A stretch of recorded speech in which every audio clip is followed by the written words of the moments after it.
Then all Israel gathered before David at Hebron and told him, "We are your own flesh and blood. In the past, even when Saul was king, you were the one who really led the forces of Israel. And the Lord your God told you, 'You will be the shepherd of my people Israel. You will be the leader of my people Israel.'"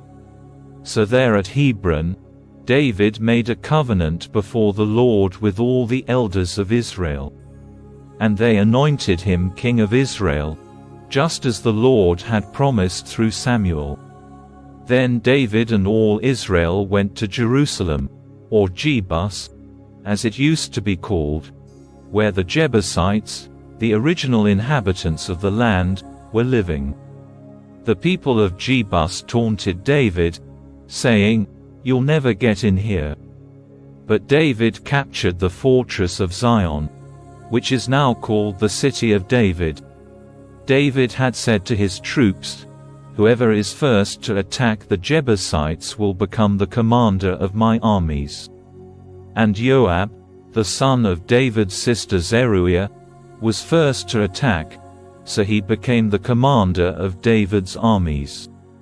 David made the fortress his home, and that is why it is called the City of David.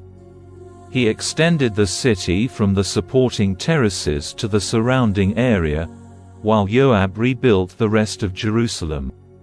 And David became more and more powerful, because the Lord of Heaven's armies was with him. These are the leaders of David's mighty warriors. Together with all Israel, they decided to make David their king, just as the Lord had promised concerning Israel. Here is the record of David's mightiest warriors.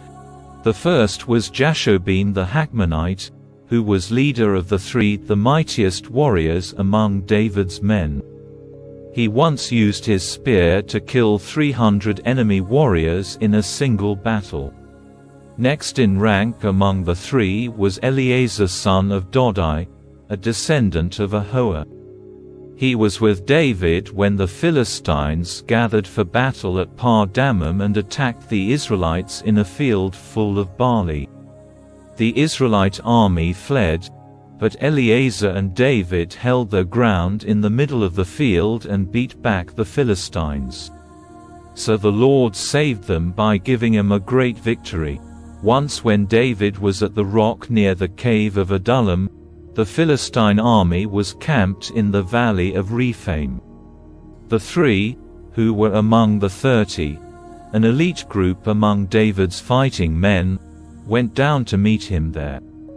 David was staying in the stronghold at the time, and a Philistine detachment had occupied the town of Bethlehem. David remarked longingly to his men, "Oh, how I would love some of that good water from the well by the gate in Bethlehem." So the three broke through the Philistine lines, drew some water from the well by the gate in Bethlehem, and brought it back to David. But David refused to drink it. Instead, he poured it out as an offering to the Lord. "God forbid that I should drink this," he exclaimed. "This water is as precious as the blood of these men who risked their lives to bring it to me." So David did not drink it. These are examples of the exploits of the three. Abishai, the brother of Joab, was the leader of the 30. He once used his spear to kill 300 enemy warriors in a single battle. It was by such feats that he became as famous as the three. Abishai was the most famous of the 30 and was their commander, though he was not one of the three. There was also Benaiah son of Jehoiada, a valiant warrior from Kabzeel. He did many heroic deeds, which included killing 2 champions of Moab. Another time, on a snowy day, he chased a lion down into a pit and killed it. Once, armed only with a club, he killed an Egyptian warrior who was nearly 2.5 meters tall and who was armed with a spear as thick as a weaver's beam. Benaiah wrenched the spear from the Egyptian's hand and killed him with it. Deeds like these made Benaiah as famous as the 3 mightiest warriors. He was more honored than the other members of the 30, though he was not one of the 3, and David made him captain of his bodyguard. David's mighty warriors also included Asahel, Joab's brother, Elhanan son of Dodo from Bethlehem, Shammah from Harod, Helez from Pelon, Ira son of Ikkesh from Tekoa, Abiezer from Anathoth, Sibbecai from Hushah, Zalman from Ahoah, Maharai from Netophah, Heald son of Baanah from Netophah, Athai son of Ribai from Gibeah, in the land of Benjamin, Benaiah from Pirathon, Hurai from near Nahal Gash, Abi Alban from Arabah, Asmaveth from Bahurim, Eliabar from Shalban, the sons of Jashan from Gizon, Jonathan son of Shagi from Harah, Ahiam son of Sharah from Harah, Eliphal son of Yor, Hepher from Makera, Ahir from Pelon,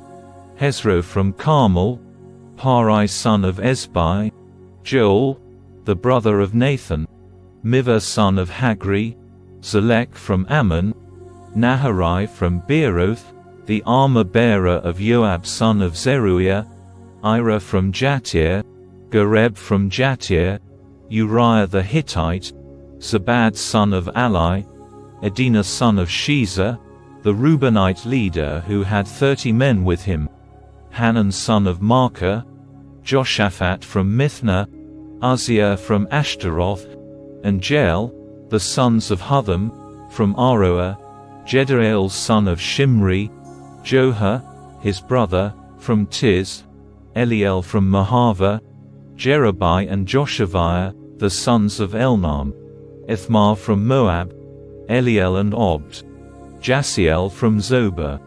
The following men joined David at Ziklag while he was hiding from Saul's son of Kish. They were among the warriors who fought beside David in battle. All of them were expert archers, and they could shoot arrows or sling stones with their left hand as well as their right. They were all relatives of Saul from the tribe of Benjamin. Their leader was Ahiezer son of Shammah from Gibeah. His brother Josh was second in command. These were the other warriors: Jeziel and Pelet, sons of Asmaveth, Barakah, Jehu from Anathoth, Ishmaiah from Gibeon, a famous warrior and leader among the 30, Jeremiah, Jahaziel, Johanan, and Jozabad from Gedera, Eluzai, Jeremoth, Beliah, Shemariah, and Shephatiah from Hariph, Elkanah, Ishiah, Azarel, Joezer, and Jashobeam, who were Korahites, Jola and Zebediah, sons of Jeroam from Gedor. Some brave and experienced warriors from the tribe of Gad also defected to David while he was at the stronghold in the wilderness. They were expert with both shield and spear, as fierce as lions and as swift as deer on the mountains. Ezer was their leader. Obadiah was second. Eliab was third. Mishmannah was fourth. Jeremiah was fifth. Attai was sixth. Eliel was seventh. Johanan was eighth. Elzabad was ninth. Jeremiah was 10th. Machbanai was 11th. These warriors from Gad were army commanders. The weakest among them could take on 100 regular troops, and the strongest could take on 1,000. These were the men who crossed the river Jordan during its seasonal flooding at the beginning of the year and drove out all the people living in the lowlands on both the east and west banks. Others from Benjamin and Judah came to David at the stronghold. David went out to meet them and said, "If you have come in peace to help me, we are friends. But if you have come to betray me to my enemies when I am innocent, then may the God of our ancestors see it and punish you." Then the Spirit came upon Amasai, the leader of the 30, and he said, "We are yours, David. We are on your side, son of Jesse. Peace and prosperity be with you, and success to all who help you, for your God is the one who helps you." So David let them join him, and he made them officers over his troops. Some men from Manasseh defected from the Israelite army and joined David when he set out with the Philistines to fight against Saul. But as it turned out, the Philistine rulers refused to let David and his men go with them. After much discussion, they sent them back, for they said, "It will cost us our heads if David switches loyalties to Saul and turns against us." Here is a list of the men from Manasseh who defected to David as he was returning to Ziklag: Adnah, Jozabad, Jediael, Michael, Jozabad, Elihu, and Zilithai. Each commanded 1,000 troops from the tribe of Manasseh. They helped David chase down bands of raiders. For they were all brave and able warriors who became commanders in his army. Day after day more men joined David until he had a great army, like the army of God. These are the numbers of armed warriors who joined David at Hebron. They were all eager to see David become king instead of Saul, just as the Lord had promised. From the tribe of Judah, there were 6,800 warriors armed with shields and spears. From the tribe of Simeon, there were 7,100 brave warriors. From the tribe of Levi, there were 4,600 warriors. This included Jehoiada, leader of the family of Aaron, who had 3,700 under his command. This also included Zadok, a brave young warrior, with 22 members of his family who were all officers. From the tribe of Benjamin, Saul's relatives, there were 3,000 warriors. Most of the men from Benjamin had remained loyal to Saul until this time. From the tribe of Ephraim, there were 20,800 brave warriors, each highly respected in his own clan. From the half-tribe of Manasseh west of the Jordan, 18,000 men were designated by name to help David become king. From the tribe of Issachar, there were 200 leaders of the tribe with their relatives. All these men understood the signs of the times and knew the best course for Israel to take. From the tribe of Zebulun, there were 50,000 skilled warriors. They were fully armed and prepared for battle and completely loyal to David. From the tribe of Naphtali, there were 1,000 officers and 37,000 warriors armed with shields and spears. From the tribe of Dan, there were 28,600 warriors, all prepared for battle. From the tribe of Asher, there were 40,000 trained warriors, all prepared for battle.